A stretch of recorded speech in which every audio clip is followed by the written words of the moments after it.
The following podcast is a W2M Network partnership production. Visit W2Mnet.com for all of our other great podcasts, plus news, reviews, articles, and opinions from the worlds of wrestling, video games, football, and entertainment.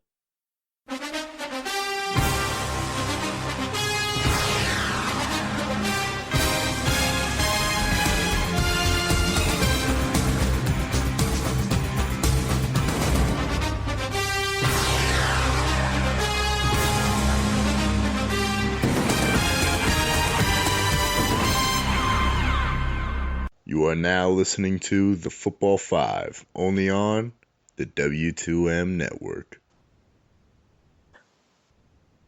Hello, I'm Josh Ilori, and this is the Football Five.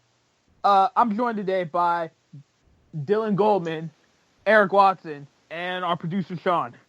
All right, as we start with always, we're going to go through the scores of the games of this past week. On Thursdays, the Falcons beat the Buccaneers 43-28. Kicking off the Sunday games, we had the Lions winning in Minnesota 22-16. The Giants pull off a stunner against their NFC East rivals, the Eagles, 28-23. The Dolphins beat the Jets 27-23. The Jaguars still aren't able to get another win. They lose to the Chiefs 19-14. The Cowboys demolish the Browns 35-10. The Ravens take control of the AFC North, beating the Steelers by a score of 21-14. The New Orleans Saints win a shootout 41-23 in the Bay against the 49ers. The Panthers are able to get another win, beating the Rams by a score of 13-10. The Colts pull off the upset in Lambeau, winning 31-26 over the Packers. On the Sunday night game, we had the Raiders outgun the Titans, winning 43-35. Sunday night, we had the Oakland Raiders win in the black hole and take control of the AFC West, defeating the Broncos by a score of 30-20. And on Monday night, the Seahawks beat the Bills 31-25. Now, Eric, you were telling me that the Monday night game was an epic collapse. I did not get a chance to watch the game, so can you fill me in on the details? Absolutely. It wasn't so much an epic collapse, but a comedy of errors at the end of the first half. The Bills are all lined up to kick a field goal. Granted, the game was still close, and all of this could partly be to blame on why the Seahawks won. Richard Sherman, on the blocking team, set up. He was on the right side, but he initially lined up off sides. No flag. Snap goes, kick is up, but Richard Sherman almost plows into Dan Carpenter. Carpenter, a little slow to get up, gets up limping. Again, no flag on that one. They wind up calling the offsides, but since the medical staff had to come out, treat Dan Carpenter, he had to be out for a play. So the Bills go in, they spike the ball. Carpenter comes back. There's another flag, delay of game. Puts the field goal kick back 5 yards. But the reason why there was a delay of game, the referees stood over the ball until there was 4 seconds left on the play clock without resetting the play clock. So now 2 made field goals do not count. Carpenter gets up a third time, kicks it, and the ball goes wide right.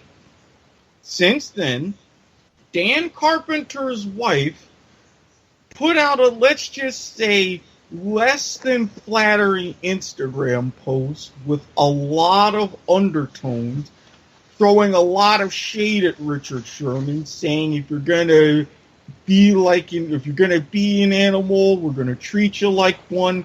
and it was accompanied with a picture of a device that's used to castrate certain farm animals. And on top of that, the NFL and the referees said, yes, it should have been roughing the kicker on the first attempt on Richard Sherman. Granted, Richard Sherman, he was playing to the whistle. He said the only thing that mattered was not letting the kick go off, and Pete Carroll came out to defend him. That's a situation with Seattle, a history of missed and blown calls by the referees, favoring the Seahawks at home in prime time, and it's gotten pretty ugly. Well, no wonder the talking heads on talk radio were losing their minds about the Monday night game. Now, Dylan, we mentioned going through last week's games a little bit about the AFC North race and how that becomes really complicated with three teams all within half a game of each other. What are your thoughts on how that race is going to shake up? Yeah, first of all, I know the Browns are in this division, but let's just pretend they're not because they have no impact on this division except for when they play these teams, but I'm pretty sure they're not going to have that much of an impact, so let's pretend they're out and let's focus on the three other teams in that division, the Ravens, the Bengals, and the Steelers. Now, the Steelers were projected to at least win a division. Some thought it would be a little easier for them, but now they're tied with Baltimore, and Cincinnati is only a half game back. So this is close. This is going to come down to the wire, at least we expect, unless the Steelers, who I think are the team in this division that are most likely to pull off a big run. This is going to come down to a Week 16 or Week 17 game when two of these teams play. Now, this is always a competitive division. This is always a division where it's low scoring, it's a defensive game. Whenever these teams meet, it's always close games. So whenever these teams meet, it's going to come down to the wire. Of course, Baltimore plays Cleveland this week, but as I just said, let's try to pretend Cleveland is not even in this division at this moment because Cincinnati's a half game back, and Baltimore and Pittsburgh are tied for the lead at 4-4. Pittsburgh is the best team in this division, I'm going to go out and say, but Ben Roethlisberger is clearly not 100% yet, and their defense has struggled mightily to start the year for the first half of the season. So I'm not going to say Pittsburgh's going to be able to run away with the division yet. Baltimore, even though they beat them, does not impress me too much. I think they're kind of unimpressive, and Cincinnati's 3-4-1. I mean, it's going to come down to the wire. I think Pittsburgh is ultimately going to come out as division champs, but don't expect this to be a runaway, especially with the way their defense is playing and the way Ben Roethlisberger's health is shaping out. I do think Pittsburgh's going to come away with it, but right now it's a close race, and expect when those teams meet that it will decide this division.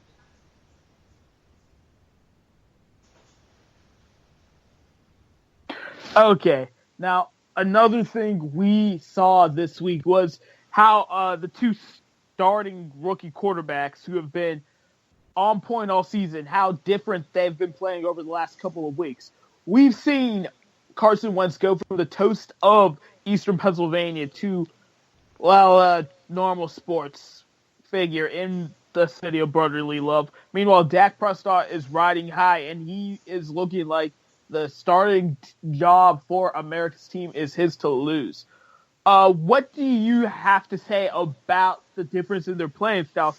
And also, who would you say are your top three quarterbacks so far this season each?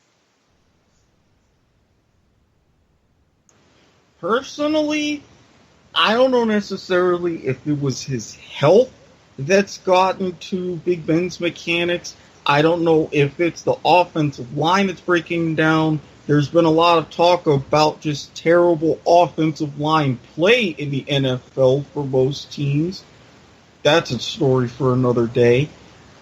But there is something that is really no longer clicking with Pittsburgh because of that. And while I think Ben is still capable, I think he did come back too soon.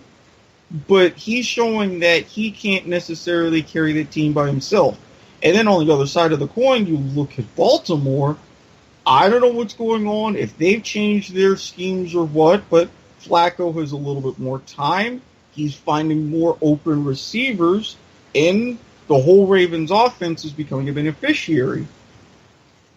Now, as far as my top 3 quarterbacks, I can't necessarily say in a particular order, but no disrespect to Dak Prescott. None whatsoever. I think that Dallas has found their guy. It's going to make Romo's situation interesting.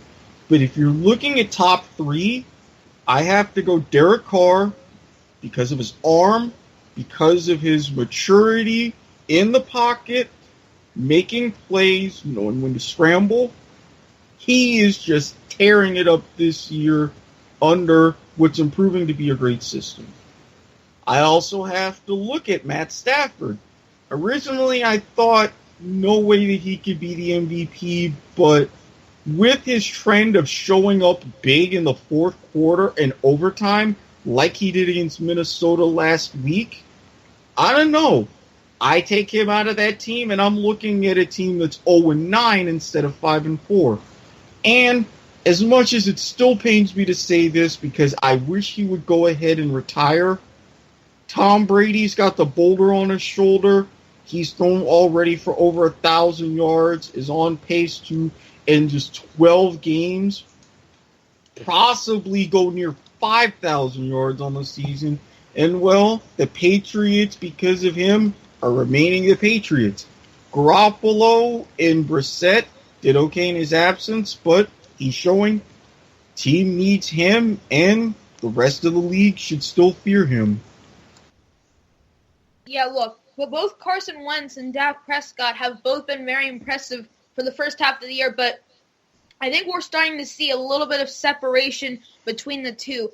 Carson Wentz is starting to commit those turnovers that we typically see of a rookie. To start the year, he didn't even have an interception for most of the first quarter of the year. Now we saw last week he made some throws that were questionable, that were picked off, but he's still been impressive this year, and that's why the Eagles are in a solid position to get to a playoff spot. But Dak Prescott, on the other hand, has been on an MVP level. The way he's led the Cowboys to having only one loss this year, having not lost since week 1, he's been very impressive. Of course, he's had Ezekiel Elliott, who's also in the MVP conversation, to help him carry the load of what was expected to be quite a burden with Tony Romo out, but it only seems that they're improving under Dak Prescott. So both have been very impressive this year, but Dak Prescott has put himself in a position to be an MVP candidate. Dallas has only one loss. They've had some injuries on that offense, and that hasn't bothered him. We've seen guys like Cole Beasley come out. Jason Wynn had a big game last week. So Dak is really bringing out all of the weapons on that Dallas offense, and that's why they only have one loss this year, and also that's why they're in position to potentially run away with that division. So right now, I'm giving the ball to Dak, the hot hand, until either obviously an injury occurs and Tony Romo is fully healthy because we know his injury history, or Dak starts to struggle all of a sudden, which I don't see happening because of the way he's playing right now, but anything can happen, and then you have a sturdy veteran to back him up. So that's when I turn to Romo, but for right now, I'm going to keep riding Prescott at least until Romo's 100% healthy. But for my top 3 quarterbacks, I'll start with number 1. I think it's a runaway with Tom Brady, especially with the way some of our other star quarterbacks in the NFL have been playing. He runs away with it this year. I mean, he's 39 years old, but he's playing like he's 27. I mean, this guy continues to improve with age. He's going to be a leading MVP candidate. The Patriots have one loss, and that was not even when he wasn't starting. That was under an injured Jacoby Brissett, so they are undefeated when he started. So he's been very, very impressive, and that's at 39 years old. I mean, this guy has been putting up incredible numbers for his entire career, and that has continued this year. For me, number 2, I think it is Derek Carr.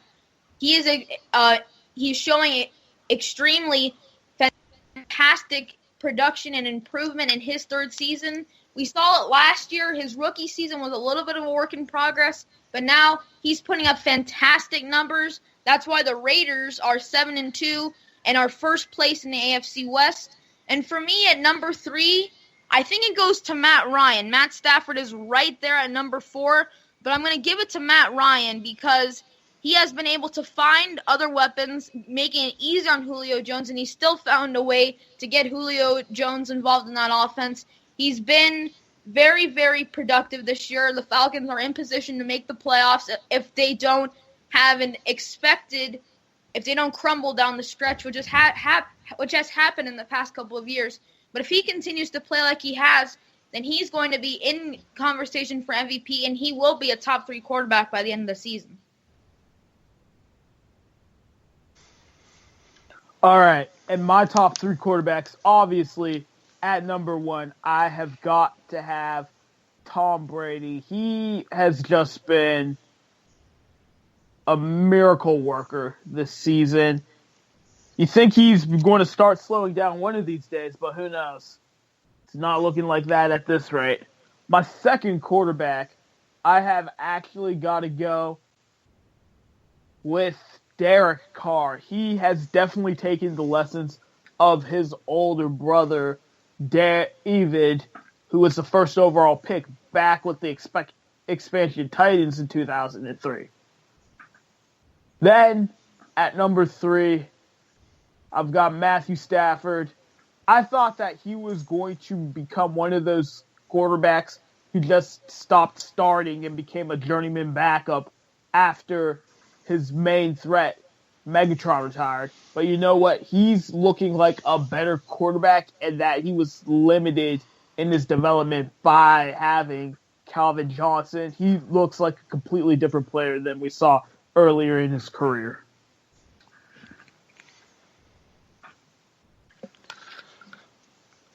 For me, my top... No, you go ahead. For me, my top 3 quarterbacks, I think you guys have kind of said the ones that are in play, honestly. I don't think we need to really just go over everything. But, I mean, Tom Brady, clearly number 1. I don't know that he's working miracles. He's just doing what he does. He's got everybody healthy right now. I mean, that helps a lot, honestly. And the Greg Blunt, what he's been doing to... Sorry, trying to not have the dog barking constantly while I'm talking. No problem.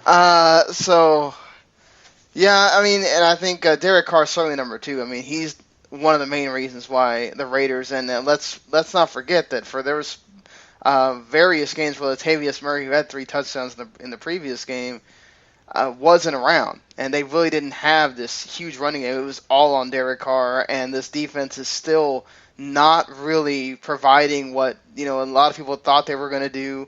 Remember, all the talk in the offseason was about the defense. It's still not where you want it to be. It's all about Derek Carr and his arm, and where him getting it to those receivers. Seth Roberts being a bigger piece than I think a lot of people.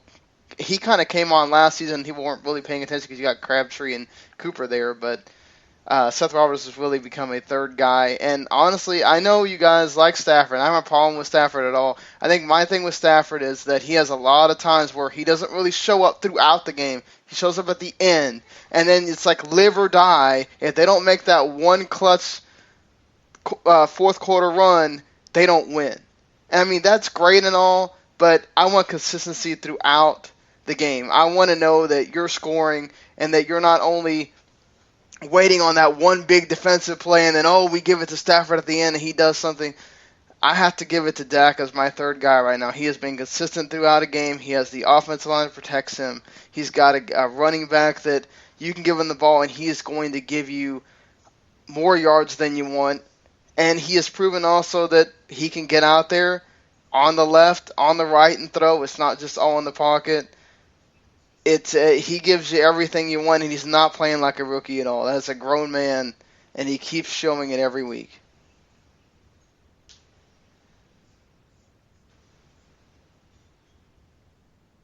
Well, again, I expected Dak to be good, but I don't think anybody expected him to be this good. And yes, it was a little bit of a gamble, the Cowboys trading up to get Ezekiel Elliott, but I think, if anything, that's helped. creating that strong running game, and the fact that they let Dak be able to rely on short passes, some intermediate passes to get him comfortable. And I've noticed in the past 2-3 weeks to kind of open some things up. And I believe, Josh, you mentioned Marcus Mariota? Not this week. Well, okay, not this week, and this is kind of what I'm getting at. Mariota's showing me that he's had talent, but it's slowly, especially under the coaching of Mike Mularkey, he's showing more and more the fact that he's got limitations outside of a Chip Kelly system. I think he can still be great, but I think maybe this should be the time to where trade talks should go. Maybe send him out to San Francisco, create a nice little duo with Colin Kaepernick. But I said as he was drafted, he would be hindered, and I think I'm being proven right.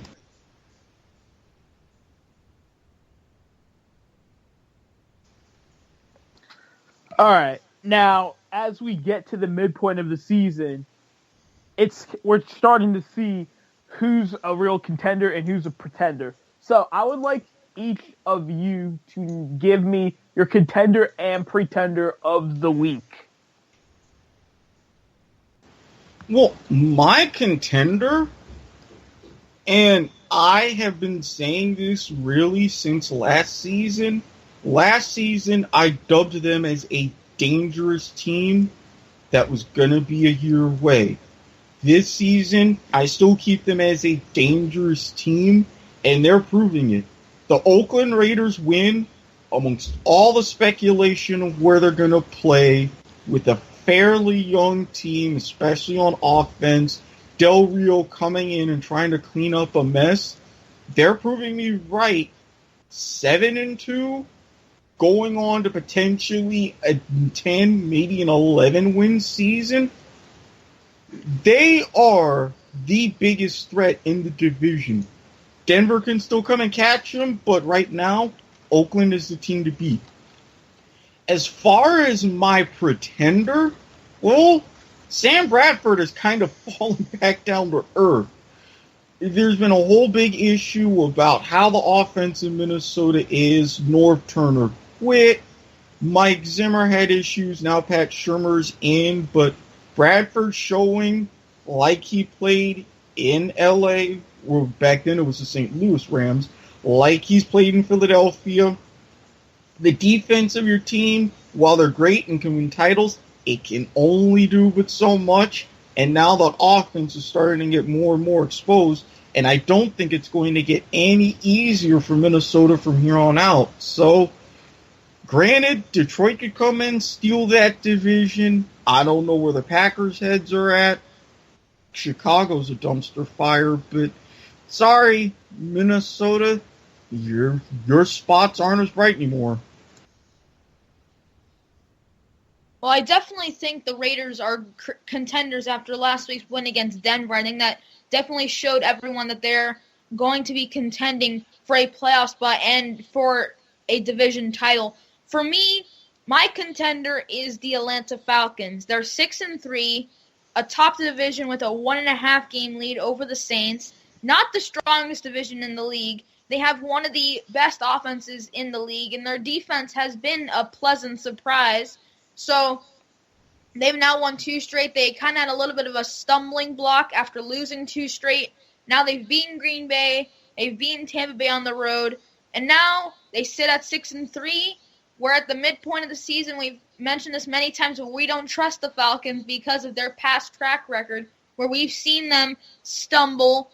Last year they started 6 or 7-0 and finished 8-8. So we can't. I still don't believe them fully for competing long term for a playoff spot, long and deep into the playoffs. But in terms of getting there, I think they have the weapons on offense to get past their struggles in terms of keeping a lead in the division. I think they're going to be a contender if they can get past that hurdle mid-season and build a little bit more of a comfortable lead on the Saints. Now, my pretender is the Denver Broncos.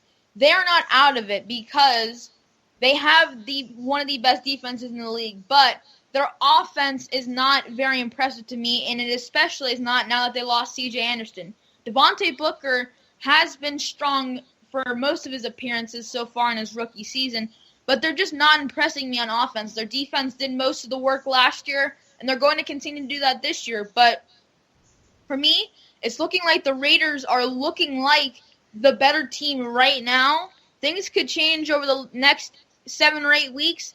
Right now, I just don't see Denver in a position to contend, but that defense can go a lot of places, but I am not very impressed by that offense, especially now that they are going to rely heavily on Devontae Booker, so they're my pretender. All right, my contender of the week has to go to the Dallas Cowboys. I mean, let's not even talk about the NFC East. They are looking like the best team in the NFC. They're playing the best football, and they have the best record of the NFC. Dak Prescott has filled in perfectly for the injured Tony Romo. I mean, if you told me at the start of the season that there would be an actual debate between starting Dak or Tony, I would have said you're an idiot, and I would have bet you dye my hair blonde, and I'd be blonde again. As for my pretender, I have got to go with the Baltimore Ravens.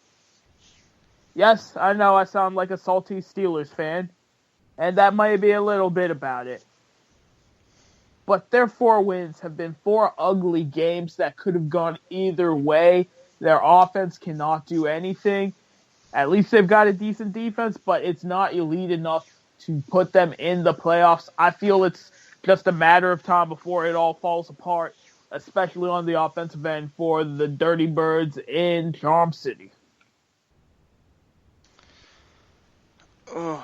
I think for me, the contender is I gotta go with I think the Falcons are gonna wind up winning that NFC South. When the Saints are your closest bet there, that should tell you all you need to know. I do think the Panthers are going to be playing spoiler for some people here. I don't think they're out of it yet. They keep racking up wins. They're going to gain confidence. And they're going to be a team you don't want to play if you're some of these contending teams. But I think Atlanta understood what happened last year. They have grown from it. Dan Quinn understands that you have to be mentally tough and you can't whittle in these games, and I think they've done that this year. They've already shown that, look, we're going to have that killer instinct. We're going to go out there and we're going to beat you down if we have to, and if not, we aren't going to quit until the end.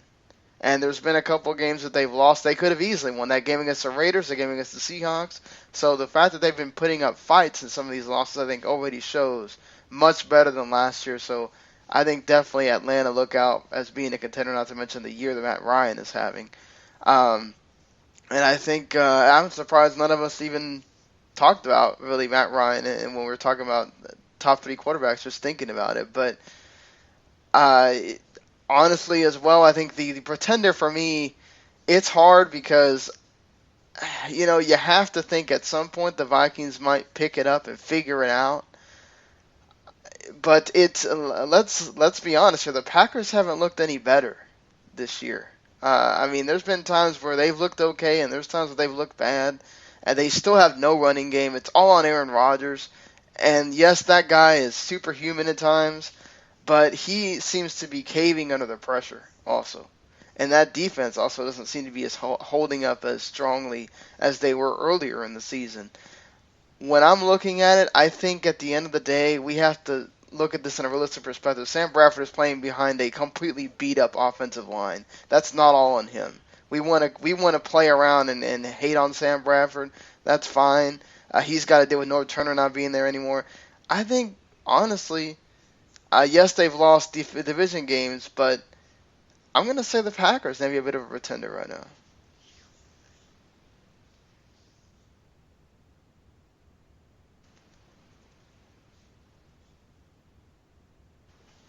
All right, and with that, we will head to commercial break, and when we come back, we will start previewing the games for next week.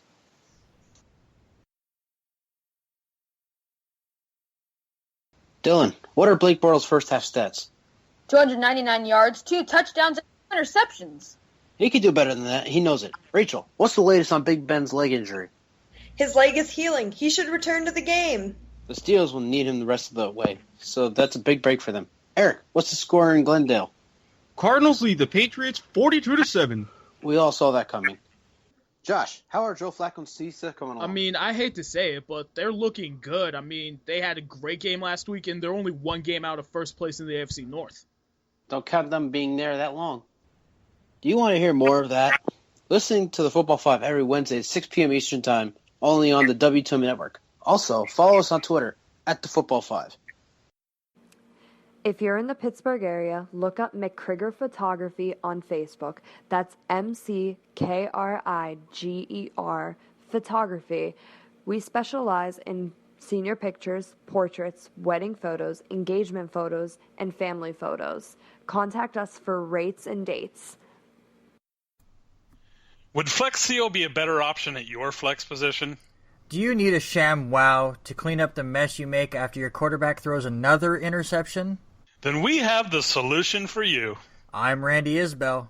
And I'm Mike Mitchell, and we're here to clean up your fantasy mess with more power than OxyClean. Check out the Fantasy Football to the Max podcast every Monday and Thursday at W2Mnet.com. Are you an arena football fan looking for the latest news involving your team? Inside the Arena has you covered. Check us out for the latest news around both the Arena Football League and the Chinese Arena Football League. Read all of our stellar articles at InsideTheArena.org. Also, follow us on Twitter at Inside_Arena and like us on Facebook at Facebook.com/InsideTheArena. It's game time, boys, and we know football. Football to the Max is the podcast for you if you want in-depth analysis over the NFL and college football. We preview all the action coming your way over the weekend. And we break down all the big action after it's happened. Plus, we tackle all the big news topics and discuss everything when it comes to the gridiron. So come check out Football to the Max every Tuesday morning and Friday morning on the W2M Network.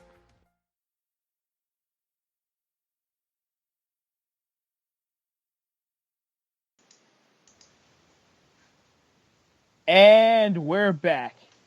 And now I want to throw it to my co-hosts. What game are you most excited for this week, week 10?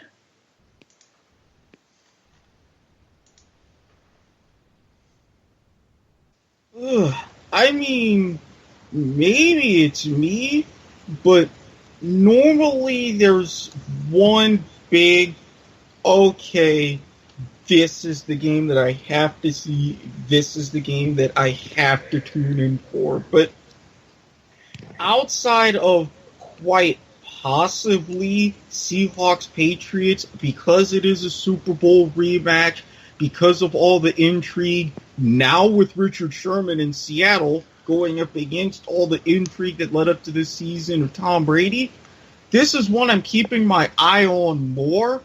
But with the insanity of this season, although I will say, I am also going to keep an eye out for Cardinals-Niners, because now that the Chiefs are starting to prove me more right for one half of my Super Bowl, Cards got to step up their game a bit to really make me feel better.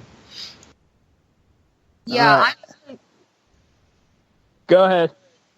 I'm really looking at Seahawks-Patriots as the game of the week. I mean, we're looking at a Super Bowl 49 rematch.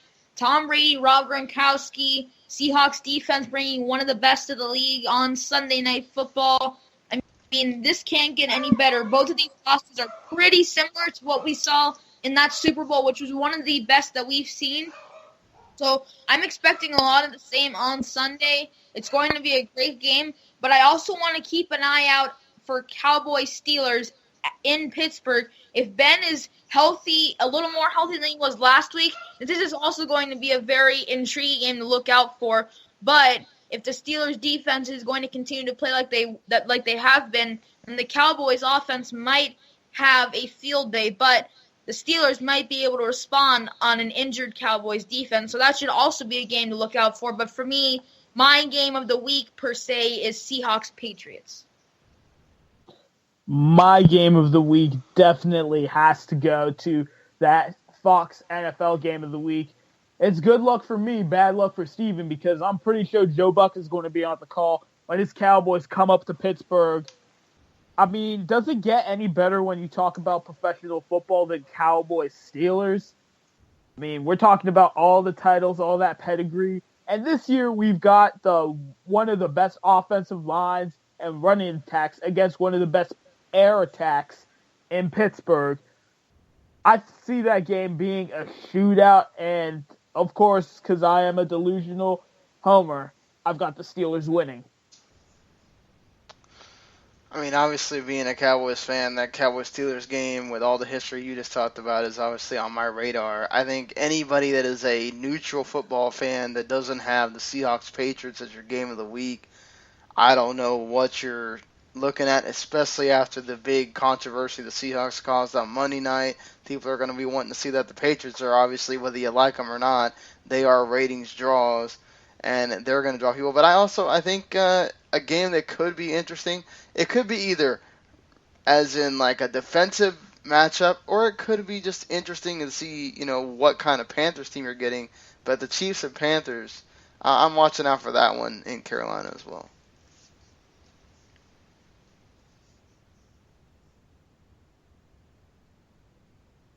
All right.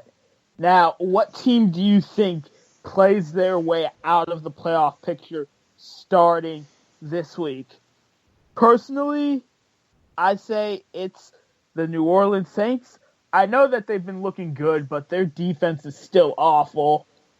And when they start playing teams with decent defenses, like the Denver Broncos, who they host this week, that inability to stop the other team from scoring is going to hurt them, and Sean Payton will see himself on his couch another January.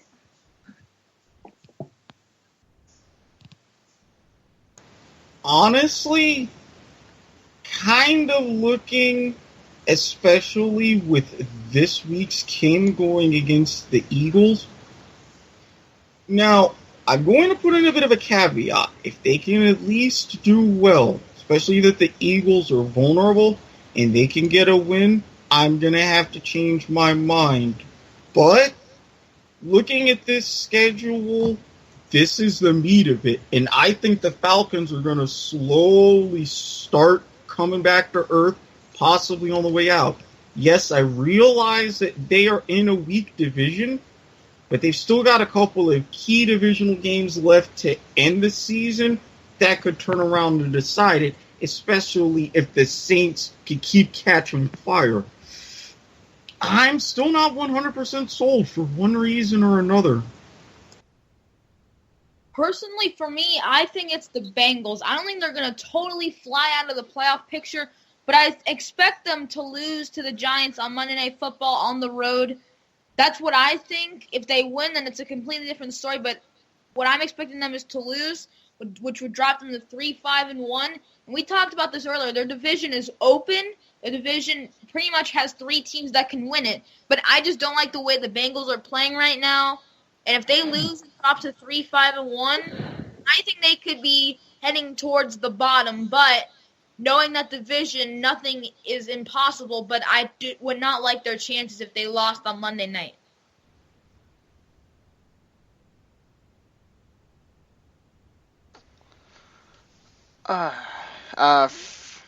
For me, I think you have a really good shot here of perhaps for one, the Jets have no shot at all if they lose to the Rams. They obviously have to. They can only lose I think one more possibly to even get in. But the Jets are totally gone if they lose. I think the Chargers really have to go on a run here, and they cannot lose to Miami if they want to have any shot at the playoffs.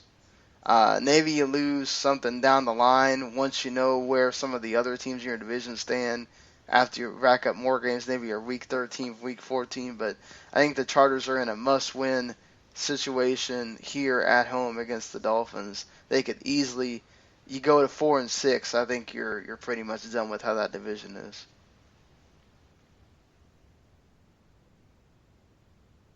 Yeah, that sounds about right.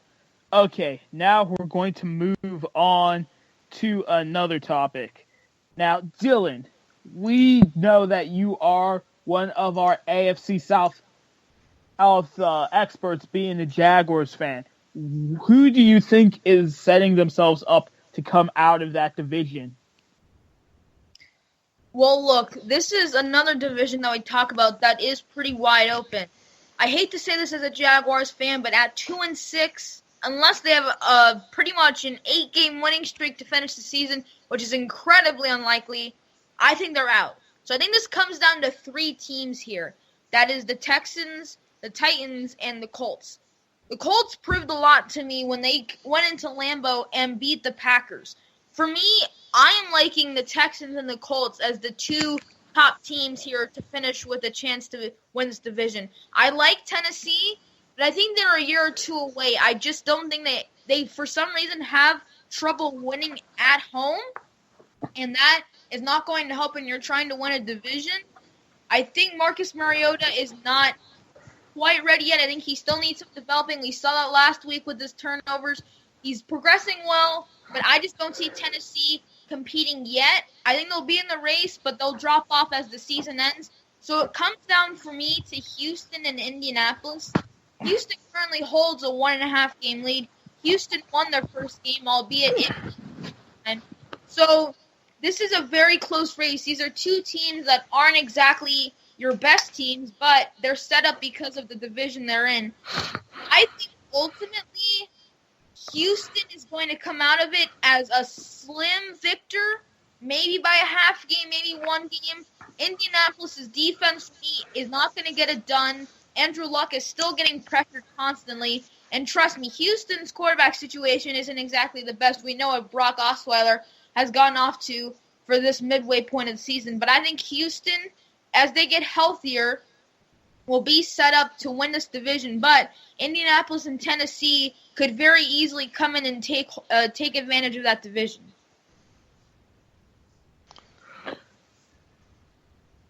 I've got to say I agree with you that the Texans are the team who is most likely to come out of the AFC South. Yes, I know their offense is pretty much one-dimensional since Brock Osweiler has proved to not be worth the investment that the Texans gave him. But their defense, even without J.J. Watt, the Superman of the NFL, is still pumping out quality wins. I think definitely Houston.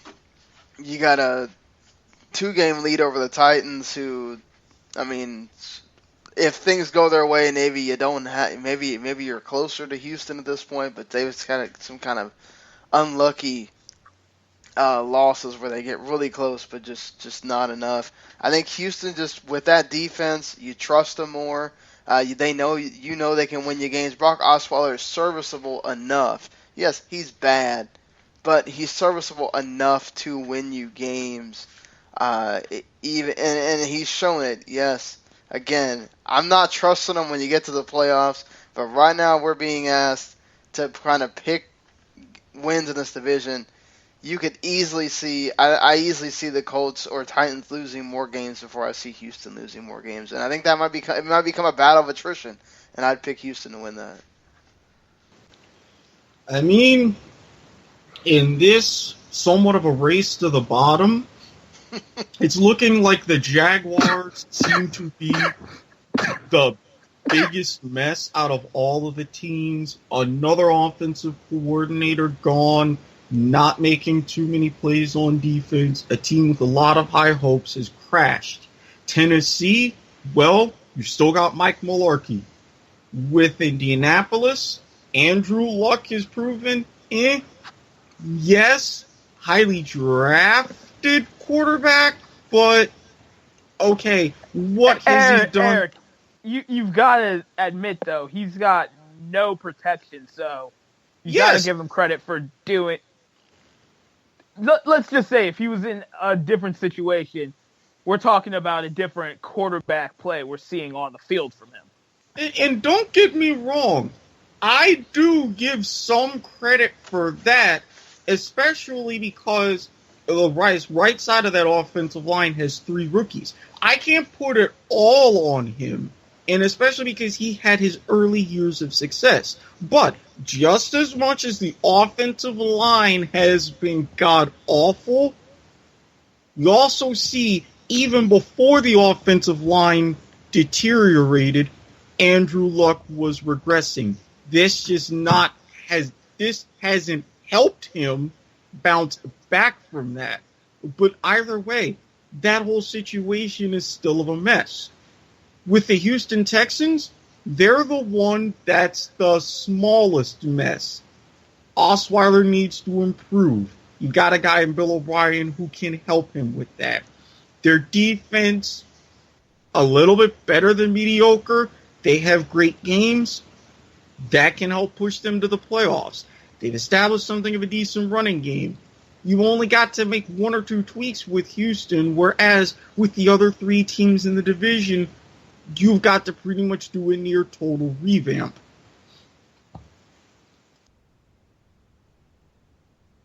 All right. Are there any topics anybody wants to touch on before we head to our 3 games to watch for the week? Can I just say the Browns are still just going to be the Browns? I mean, could we see the second 0-16 team in NFL history occur within about a decade of the first one? I mean, who is going to turn on the light switch the fact that they need to revamp the way that they are running that organization? I'm sorry, even I can't take it anymore. I think you definitely have a shot on Thursday against a Ravens team to win there. It's a divisional game. As Josh pointed out, the Ravens offense hasn't been exactly, awesome. I mean, Cleveland has shown that at least offensively they can put up points, and maybe you put up points and, it's a 3-point lead late and you hold on or something. I mean, yeah, Cleveland has the talent on their roster. They're not extremely talented, but they have certain players like Corey Coleman, like even Cody Kessler. They just acquired J.D. Collins. So they have talent. They're not one of the best teams, obviously. They are at the bottom, but they do have talent. But the way they run that organization and the way they have a rotation, basically, with quarterbacks, they can't seem to find one that's healthy or one that can actually produce. That's a problem. So something's going to need to happen. They're going to have to do something, whether it's cleaning house, whether it's changing the way they run things, because they just haven't been set up for success in the last couple of years, and that really stretches back a long time. And they've had some chances to win games this year, and they have let that slip through the cracks, and they can definitely win games against divisional opponents, whether it be at home against Cincinnati, this week against Baltimore. They've had leads against some of these teams, and then they let it slip through. That might be one of the problems, but they have a lot of things to fix before we can even talk about them doing anything in terms of winning.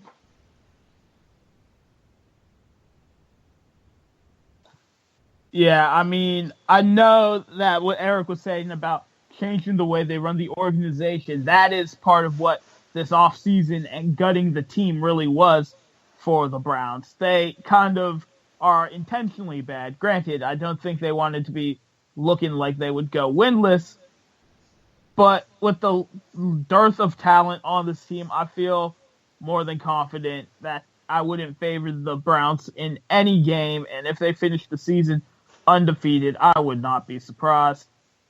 And football fans in North Ohio, just remember, you have the Ohio State Buckeyes, okay? You've got a good football team, just not a pro team. Who deserve their rightful place in the college football playoff rankings 5th. I'm okay with that. All right. I'm okay with that, too. And now, as we always finish off the show, we're going to talk about our 3 games of the week. Our close game, our blowout, and our upset. Dylan, why don't we start with you this week? All right, so this game is not going to be a good one. It's Thursday Night Football. We just literally talked about it a couple seconds ago. My close game of the week is Browns-Ravens. I know the Browns are winless. I know they've had at least 4 or 5 or 6 quarterbacks under center this year. But they're playing a divisional rivalry. They always play their division rivals tough, especially the Ravens. I believe they lost to the Ravens by 5 or a little bit more than that this year to begin the year. So they're going to keep it close. Ultimately, Baltimore is going to pull it out. They're just the better team, but Baltimore hasn't impressed anyone, especially me. So it's going to be a close one. It's going to be a very, very low-scoring game, and it's not going to be a very pleasing game to watch, but I'm going to give it to Baltimore. But Cleveland is going to keep it close, so that will definitely be my close game of the week. Now, in terms of my upset of the week, there are a lot of games this week where I could see a team pull off the upset. But for me, I'm going to go down the list here and take it, excuse me for 1 second, I'm going to take it to San Diego, where the Chargers are playing the Dolphins. I think that the Dolphins are going to pull this one out. I know it's the East going to the West. It's always a challenging game. But I think the Dolphins have finally found some momentum. I think they've found a way to get the running game established. Jay Ajayi is playing very well. They had to pull it out against the Jets. That wasn't always a pleasing sign, but they pulled it out. They got the win. San Diego's playing very well, too. This is going to be a very close game.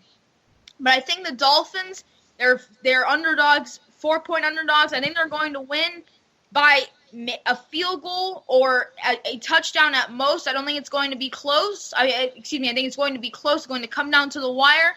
But I think Miami will pull off the upset. And in terms of my blowout of the week, I'm going to Arizona. The Cardinals have not been impressive at all this year, but they are getting a break when they play the 49ers. The 49ers have been about as close to the Browns as you could get, and I sure hope they don't play this year. They're 1-7. They played pretty poorly against the Saints. Colin Kaepernick is looking solid, but I think the Cardinals, this is their chance to bounce back. They're 3-4-1.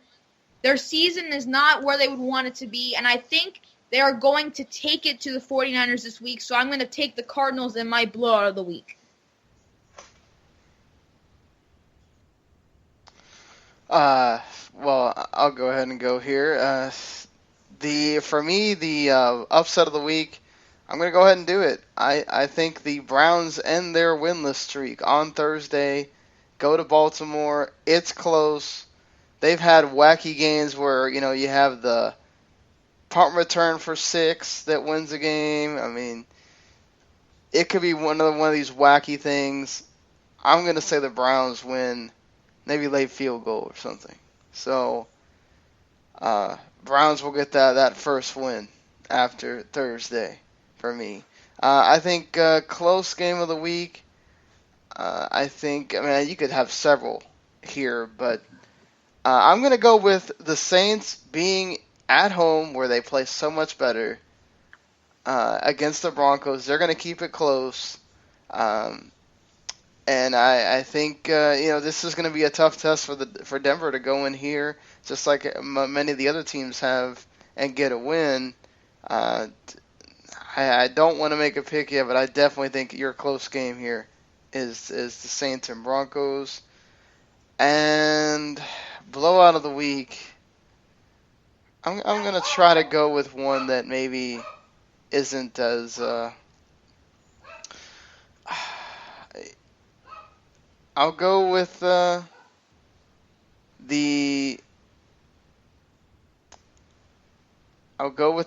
Redskins going in and actually coming in and blowing out the Vikings at home.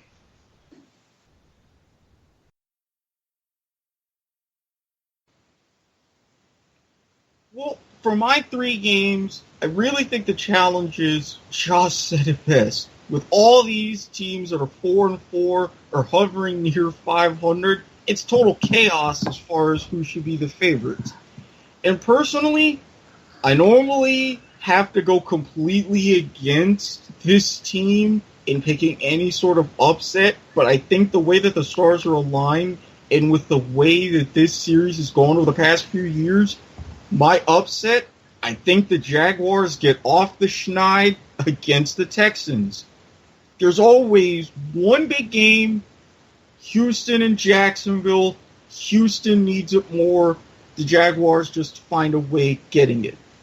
As far as my blowout, I really have to agree with Dylan.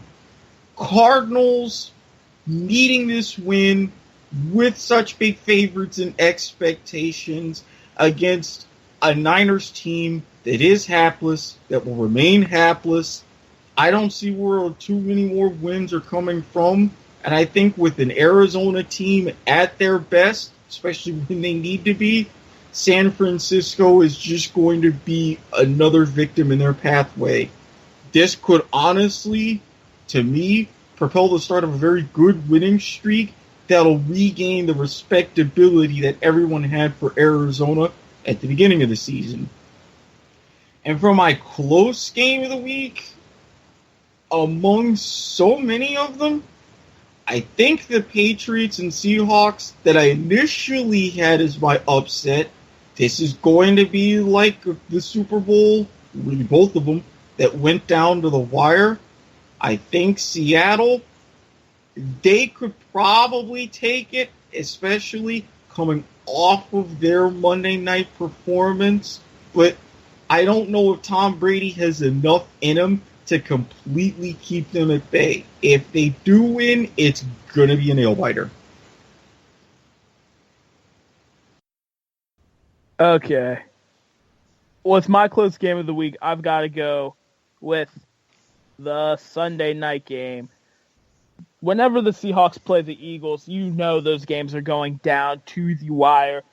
They don't play frequently enough to be rivals, but they're getting to that hallowed cross-conference animosity that you only see once every 10 years. As for my blowout, come on. We've got the Jets. Probably the most inept offense in the league going up against the Rams, who have one of the best defenses. I know that the offenses won't do much scoring, but I wouldn't be surprised if the Rams defense scores 2 or 3 touchdowns off of Fitzpatrick miscues and runs away with this game in the Meadowlands. And as for my upset of the weekend, I have got to take...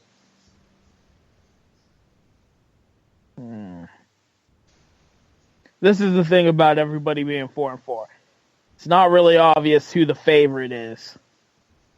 You know what? I've got to take the Titans and Marcus Mariota as they host the Green Bay Packers. And with that, we come to a close of this week's episode of the Football Five. For Dale Goldman, Erik Watkins, and Sean the producer, I'm Josh Ilori, and we are off.